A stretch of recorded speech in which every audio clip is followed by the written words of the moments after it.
A conversation with the president at the Lincoln Memorial in the nation's capital. And while crediting himself with keeping the death toll below original estimates, a further 1,150 Americans died in the last 24 hours, with an overall toll at close to 69,000. We're going to lose anywhere from 75, 80 to 100,000 people. That's a horrible thing. We shouldn't lose one person over this. This should have been stopped in China. It should have been stopped. But if we didn't do it, the minimum we would have lost is 1.2 million, 1.4 million, 1.5 million. That's the minimum. We would have lost probably higher than, it's possible, higher than 2.2. While more than half the country's states have begun a phased reopening of their economies, protests continue like these boaters in Florida. It took to the waters in a show of support for the president. The first weekend boating was allowed after weeks of restrictions there.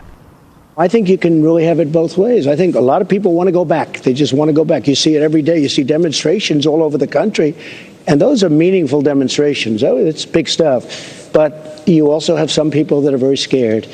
Probably everybody's scared when you get right down to it. It's a terrible thing that happened to our country. It came from China. It should have been stopped. It could have been stopped on the spot. They chose not to do it, or something happened. Either there was incompetence or they didn't do it for some reason. And we're going to have to find out what that reason was. But people are absolutely scared. And as Washington continues to ramp up pressure on China, including claims by the Secretary of State Michael Pompeo that there was enormous evidence that the virus originated in a Chinese lab, no such confirmation from the World Health Organization. Compared to other coronavirus sequences that are available, this is of a natural origin. And it originally comes from bats because the coronaviruses come from bats. What we need to do is really understand what we call the intermediate host. What is the animal that was infected from bats that potentially infected humans? It's important that we know this because from a public health point of view, it's very important that we find the animal host so that we prevent this, we call spillover, from an animal, transmission from an animal to a human. The buck stops here. During the president's town hall, his Democratic rival Joe Biden released this campaign video, skewering Trump's leadership during this pandemic.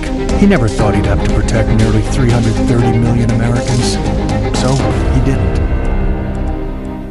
And with an election just 7 months away, infections continue to rise on a daily basis. Some 27,000 new infections recorded in just the last 24 hours. And as the summer months fast approach, coupled with a dire economic situation, pressure to ease restrictions will continue to grow. And the implications of that will have to be monitored very, very closely. Sherwin Briceby, SABC News, New York.